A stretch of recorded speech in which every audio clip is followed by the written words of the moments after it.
位於中西區的國華街，就是台南傳統食材的一級戰區。市府因應獨有事件，為了讓民眾安心，確保有問題產品袂閣再流入市面，市長有委託第二位陳廷輝、衛生、經發等相關局處以及節制食品工協會、餐飲界、商圈等業者代表響應，共同簽署堅守全民食用安全、落實食品自主管理。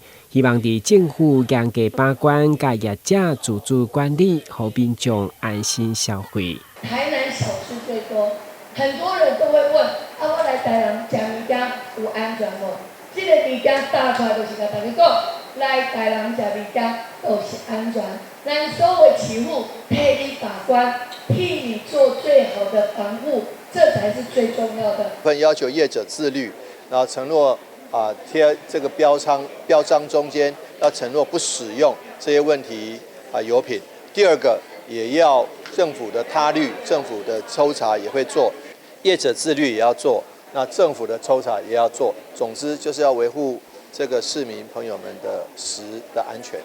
宣誓過後，市長一家人嘛走訪國華商圈的店家，協助因主動打起安心標章，讓消費者之間會當分別店家無使用問題油品，提升民眾的信心，嘛減少中貨詢問油品來源的困擾。大家知道說，我們不是用那個有致癌的沙拉油，對，我們是自己做的油。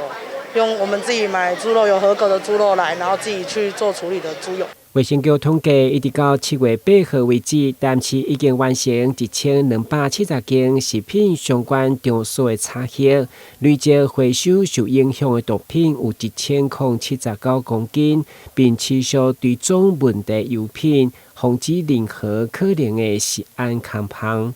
台南新聞阮吉採訪報道。